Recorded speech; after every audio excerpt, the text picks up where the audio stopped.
Well, it's another beautiful morning commute this morning. Here recently I've been having some technical difficulties. Not as much as technical as it is Mother Nature.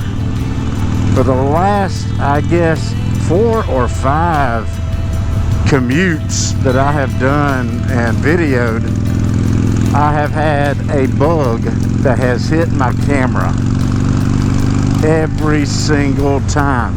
And I actually produced the last one, and it had a speck right on the towards the middle and up to the right a little bit. So if y'all saw that and it got on your nerves, I'm truly sorry, but it just seems like the bugs are something that you just can't avoid here.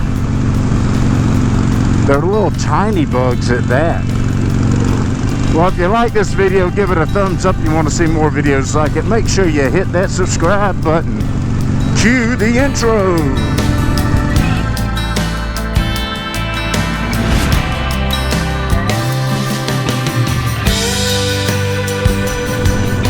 Alright, well, for the last couple of days I've been riding to work. I've had my face shield that's mirrored and it's a little tinted. I had to change that out because it's a little too dark in the mornings to have that face shield on. Now, the GoPro's not going to show you how dark it is to me because it'll adjust the light. However, I did have to change that out, and something I did not change out was the pin lock. So if you hear a little wind noise, I have to keep the face shield a little cracked because the face shield's wanting to fog up. One thing I forgot about living up here in the northern Georgia area is how cool the mornings can get and how hot the afternoons will be. In the morning it's like fall time, but in the afternoon it's like straight up summer again. That's the reason why I love my morning commutes. Those that mow your grass, don't do this. Get it off the road. That is dangerous to motorcycles. The other day I did a vlog, and of course I didn't produce it because a big old bug hit the camera and you couldn't see anything, but a deer came out. And of course I slowed down well enough ahead of time because I saw it, and it looked at me and it ran off. I was very lucky in that it ran into the woods instead of across the street and tried to run out in front of me or try to ram me. And when you have a commute that's this beautiful, why speed through? Just take your time and enjoy it. I mean, I am a little late getting to work today, but I'm not really late to where I need to be speeding down the road. And if you're late, go ahead and be late. Don't speed down the road. Some of the guys I used to ride with used to hate it when I'd get up in the front to lead, and there would be a road that had great scenery. I would go slower. And of course these guys, they want to go fast. I'm all about the ride.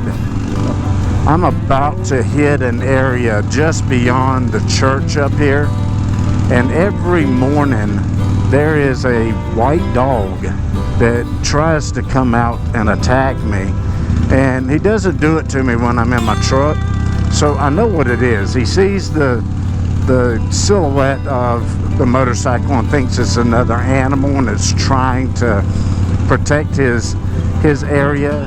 So I'm gonna lower my speed. And there he is. See him? He's going to come after me, but the way to do this is go up slow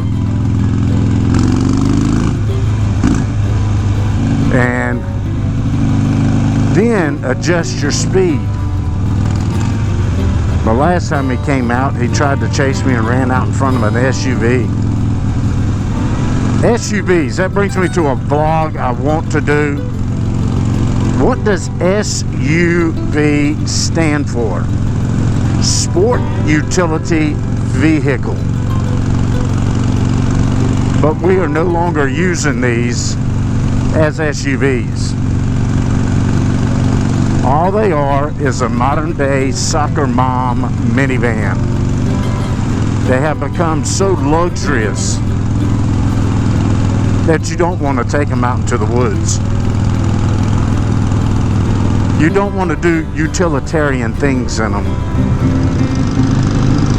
Alright, YouTube, I just got off work.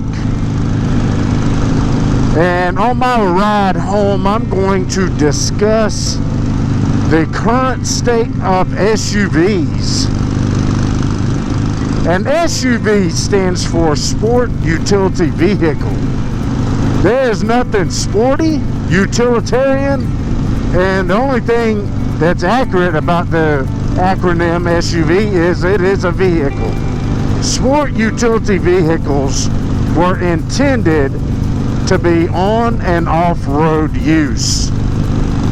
They were intended to be utilitarian, which means that it is something that you could use as an everyday vehicle, or it would be great to go camping, to go hunting, or go fishing in, maybe use out on the farm. But today it's just a vehicle for suburban life.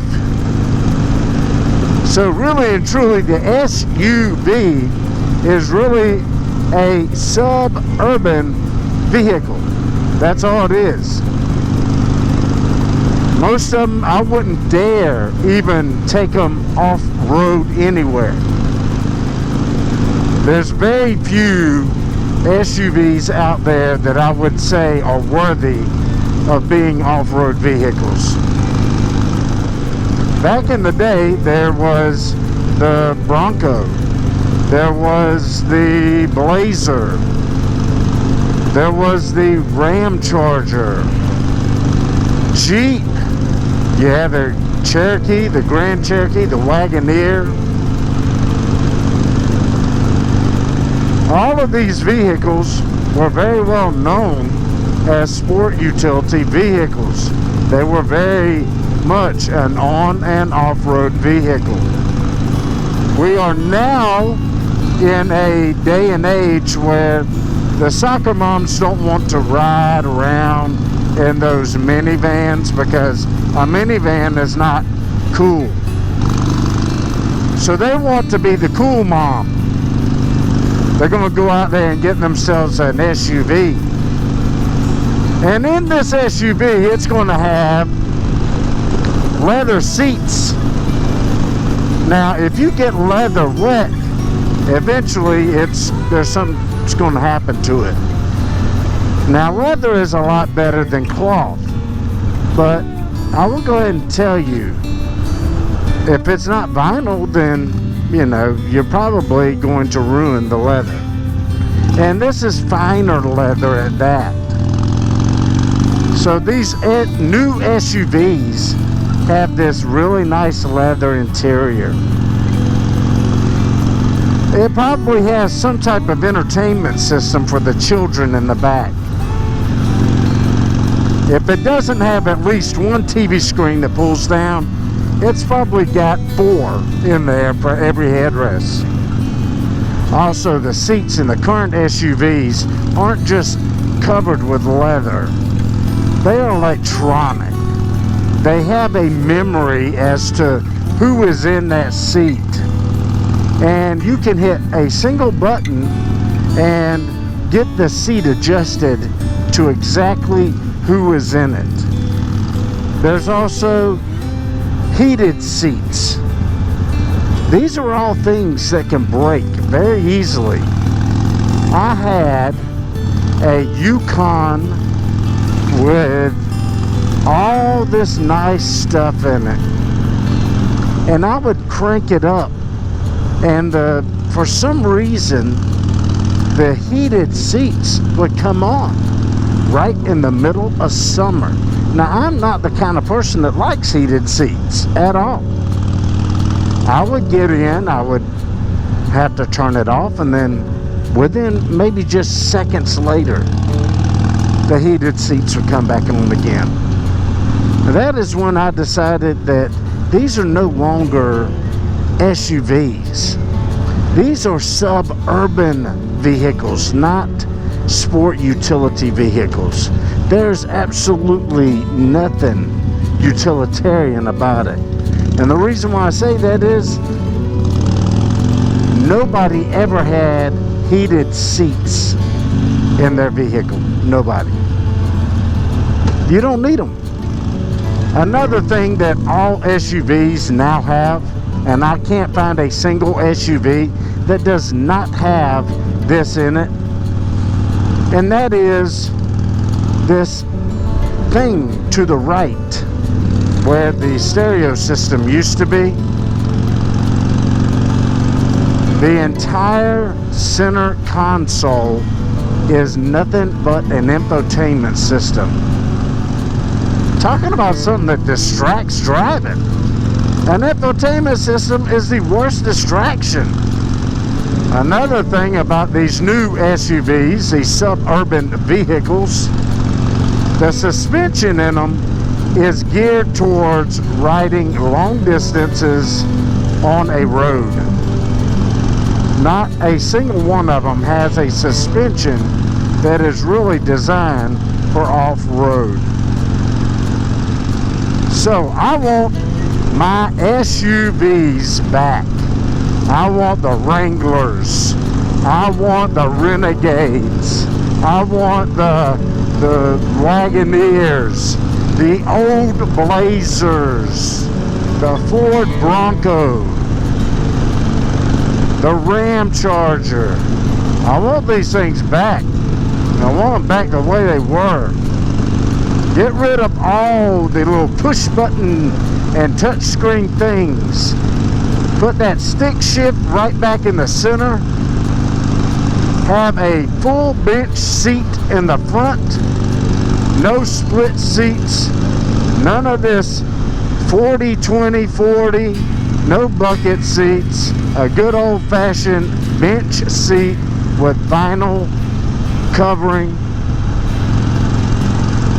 I want a high-low dimmer switch on the floorboard. Not up here, because you know what goes up there? That's your turn signal, and your turn signal only. I want my light switch on the dash. I want my gears on the floor or on the column, and I want it manual.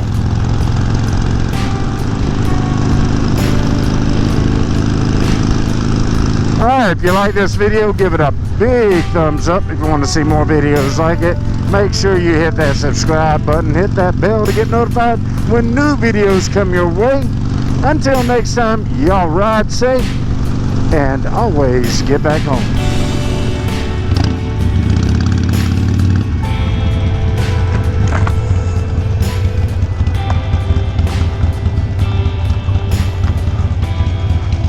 Can y'all keep the grass off the road? It'll make me slide. All right, I appreciate that. That's dangerous.